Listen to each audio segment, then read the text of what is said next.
There was a time when baseball was the unquestioned national pastime. It's part of our cultural fabric. They're not a part of the communities. They are the beating heart of these communities. But what about the players who haven't made it to the major leagues yet? The minor leaguers. How much do they make? In 1922, the Supreme Court of the United States ruled that baseball is not a business, that a sport played by teams traveling across state lines selling tickets in a dozen states was, in the court's own words, purely a state affair. It was wrong. Everyone involved has admitted for 100 years that it was wrong.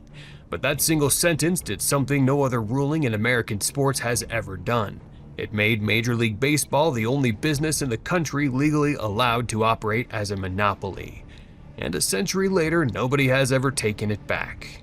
Everything you think is broken about baseball's business, the team that spends 5 times its rival, the owners who got caught stealing, the players paid below minimum wage, none of it is an accident. And all of it traces back to one rule. Start at the beginning. In the 1910s, a rival league, the Federal League, tried to compete with the National and American leagues.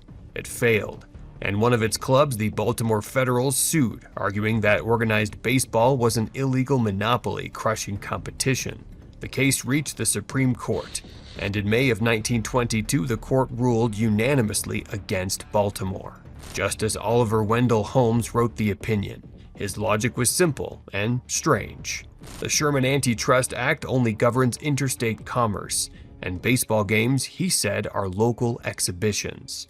The fact that teams crossed state lines to play them was, in his words, a mere incident. So, baseball wasn't commerce. So the antitrust laws didn't touch it. With that, Major League Baseball became something no other company in America gets to be. A legal monopoly and a monopsony, the only seller of Major League Baseball and the only buyer of Major League players. Every other sport that came after, football, basketball, hockey, has had to fight off rivals and answer to antitrust law. Baseball never has. It is, to this day, the only major league in North America with blanket immunity. Let's transition to Major League Baseball and these whole collective bargaining negotiations that are going on. We're hearing about a cap, 6 years, $265 million for guys that are willing to stay with their team, 5 years, $202 million for guys that are willing to leave. Since the inception of the MLBPA in the 1960s, have looked at a salary cap or some sort of restrictions put in place on salaries like a complete non-starter. And nothing here has changed. MLB, the last time it went for a salary cap was 1994. And we remember what happened that year. There was no World Series. There was chaos. It took Sonia Sotomayor, who's now a Supreme Court judge, to issue an injunction to essentially bring baseball back onto the field. One ruling built a wall around the entire sport. Now watch what grew up behind it.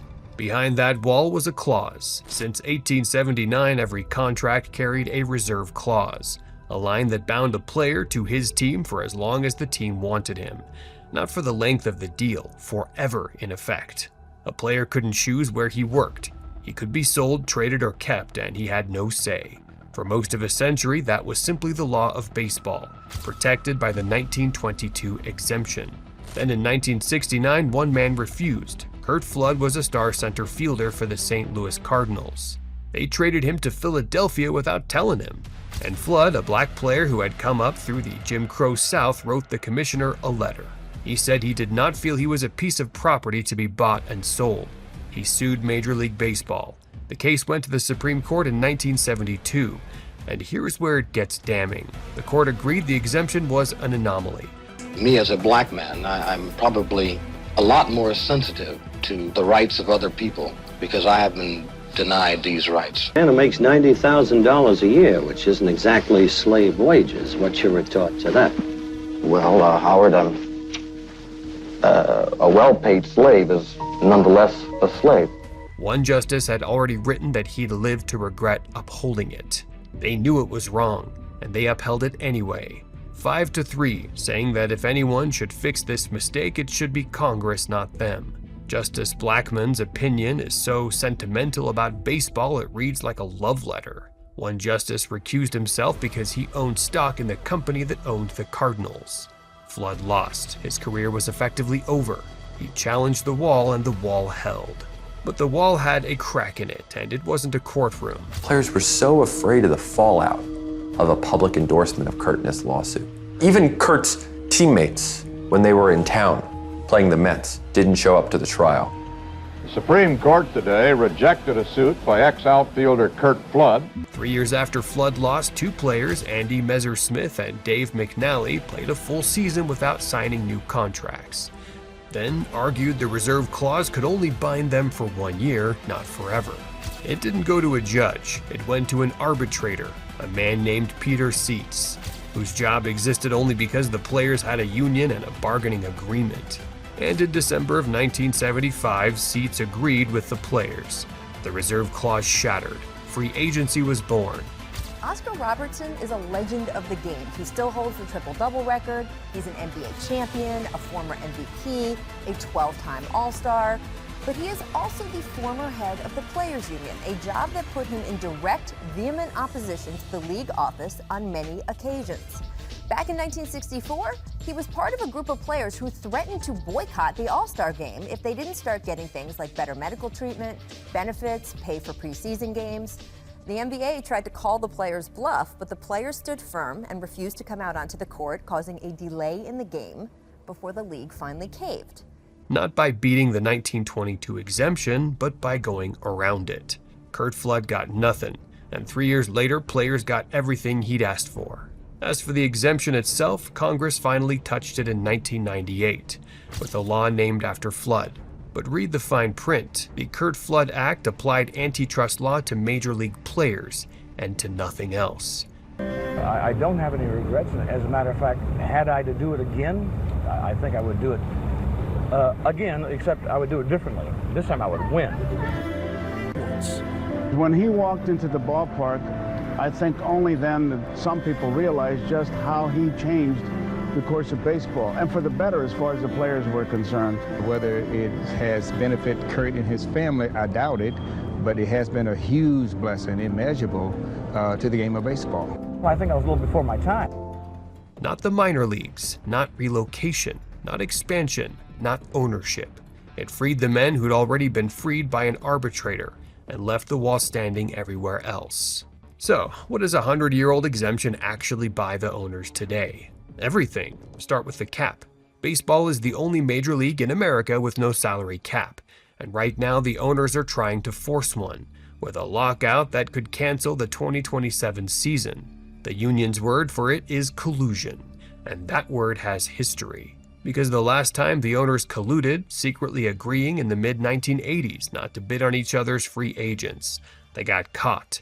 And a 1990 settlement cost them $280 million. A commissioner told them to their faces, "You stole that money from the players." Then looked down at the minor leagues and part of baseball the Kurt Flood Act left behind. In 2018, Major League Baseball lobbied Congress to pass a law that legally exempts minor leaguers from federal minimum wage. It worked. On one hand, you have this group of owners that is all-powerful. Then on the other hand, you have a group of workers that are fairly fungible commodity in the minds of these owners. And they don't have a union at all.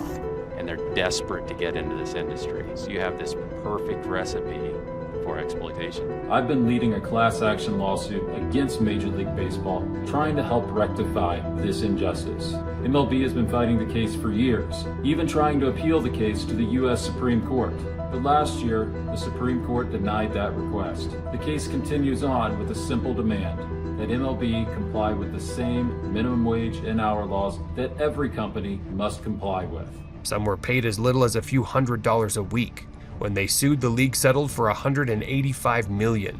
And before the 2021 season, MLB simply erased 42 minor league teams overnight. It could do that because the exemption says it can. No cap, caught colluding, sub-minimum wages, teams deleted by decree, 4 different scandals, one root. Baseball calls itself the national pastime. Legally, it's something stranger. The one American business a court declared off limits to the rules every other business lives under, and then never changed its mind. Federal baseball versus the National League is still good law, 103 years old. Wronged by near universal agreement and still standing.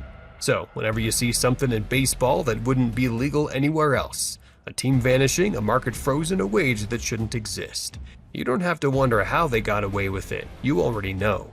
Every scandal leads back to one rule. We read the contracts, you enjoy the game.